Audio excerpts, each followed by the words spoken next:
So Right. may I ask you a question, Jeremy? Yeah. Okay, so it's now by you.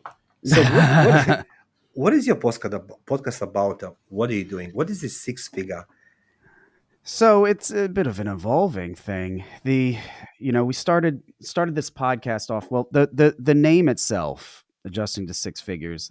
This was actually started off as a blog years ago, and it was a blog because I'm a freelance claims adjuster, and I've done very well as a freelance claims adjuster, and so well that I hit what I've defined as a ceiling with it, a Yeah. financial ceiling.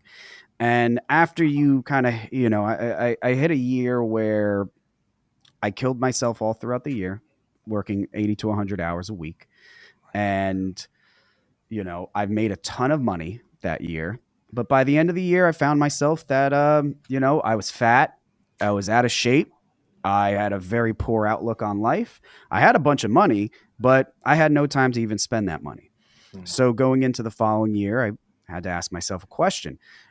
And I always relate this to a video game because for some reason I just feel like this video game analogy is the one that makes Yeah, the yeah, most sense to me. You play a video game or any sort of game, yeah. anything that has an end.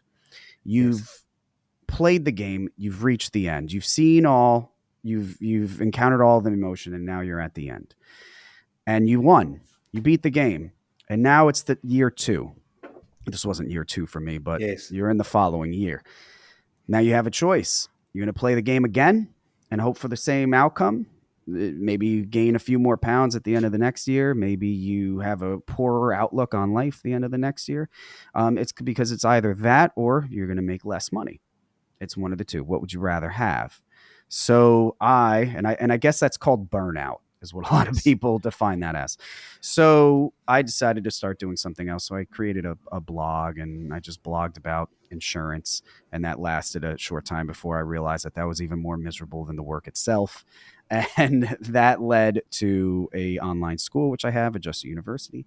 And then I've decided once I was going to go back into podcast, once I was going to go into podcasting, we were going to revive Adjusting to Six Figures. And the Yes. reason why is because it was initially just going to be focused on adjusting. So we got the word adjusting in there. So it made Yes. sense. But it's that adjusting to a six-figure lifestyle. Because I personally, I didn't grow up with, obviously it wasn't communist background, but it might as well have been in certain ways because it did not appear to be that I was going to have that attorney outcome. I wasn't going to be a doctor. I wasn't going to be any of that. But I got lucky.